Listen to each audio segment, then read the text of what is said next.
Hey, what is up guys, I'm KBHD here, and today at the Apple event I got to see the new iPhones, the iPhone 6s and the iPhone 6s Plus. They're both coming out in late September for the same price as the current iPhones were when they launched, so of course I took a good hard look. Now, as expected, the design of the 6s is pretty much the same as the 6. In fact, the only way you'll be able to tell you have the 6s is by that little S badge on the back.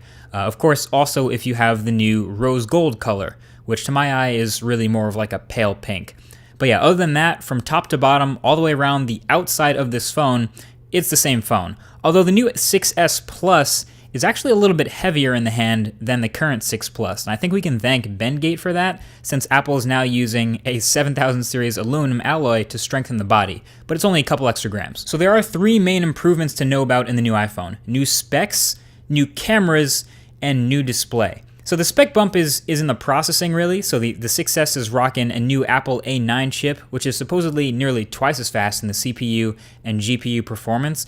But that's really the only spec difference that they told us about. As far as I know, it's still 1GB of RAM, still the same non-removable battery, and still starting at 16 gigs of non-expandable storage. So everything else stayed the same, it's just adding the new A9. And the camera in the iPhone is really a bump that got me interested in it a lot. So before, the iPhone had an 8 megapixel camera, as we all know. This new iPhone is rocking a 12 megapixel sensor, which is awesome for a couple reasons. One, that means the photos will be even crispier, and if the demo photos from the events are any indication, we may have a new #1 best smartphone camera. And number two, 12 megapixels now means we have a large enough sensor, or enough pixels, for 4K video. So this smartphone is now capable of hanging with the heavy hitters like the Galaxy S6 and Note 5 and LG G4 and pretty much every other smartphone that's come out this year that shoots 4K video.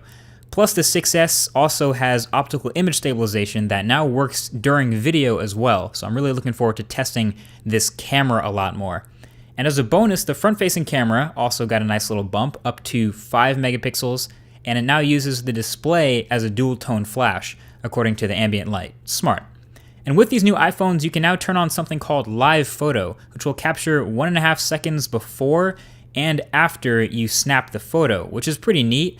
And you can view the live photo by pressing down on the photo in the gallery, which brings us to our third and final major change, and that's 3D touch. Not Force Touch, 3D touch. But basically the same thing as Force Touch. So now the iPhone 6s display is pressure sensitive and to multiple levels. So you can press down a little harder on the display to bring up a context menu in tons of places all over the OS. It's kind of like an expand button or a more info button. So you can 3D touch an icon on the home screen to bring up some quick actions for that app, or you can press an address in a thread to preview the location in Apple Maps. Or you can press a thread in a messaging app itself to preview what's in that thread. And with all these previews, if you like what you see, then you can press even harder to fully expand and bring yourself into it. Or if you don't want to, then you can release the Force Touch and then it shrinks itself back. So it seems like this can be useful at a level on a smartphone. It'll probably take some getting used to. The thing is, I was just playing it for a few minutes and I started to get the hang of it. And the Taptic engine in the phone is also larger and a bit heavier and is now much more precise, so it feels more like the Force Touch on the Apple Watch, which is impressive. And it's fast. I mean, obviously the whole phone will be fast with that new A9 chip and moving around the interface, combined with swipes and gestures I already know. Combining that with the 3D touch just made it feel nice and fast. I don't know, the quick tip is with the home screen icons, you can press and then swipe over onto the action you want to perform, which was really quick.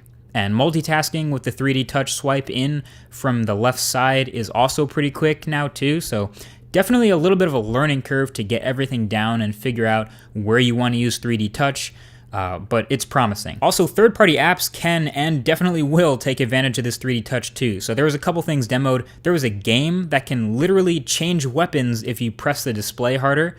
There was also apps like Facebook and Instagram that are already coded and updated to take advantage of 3D touch on the iPhone 6s. So there you have it. It's the new iPhone. The TLDR is it's faster, crispier, and a little more sensitive. So faster chip, faster Touch ID, faster UI, crispier for the cameras on the front and the back, and that 3D touch pressure sensitive display. It's not all super new stuff. I mean, lots of it has been seen in other smartphones before, but when going from iPhone 6 to iPhone 6s, this is about what I expected. Anyway, the full review will come when I get to use this guy as my daily driver, so let me know with a comment what you guys want to see tested right below that like button, and I'll get to hear your thoughts. Thanks for watching, and I'll talk to you guys in the next one. Peace.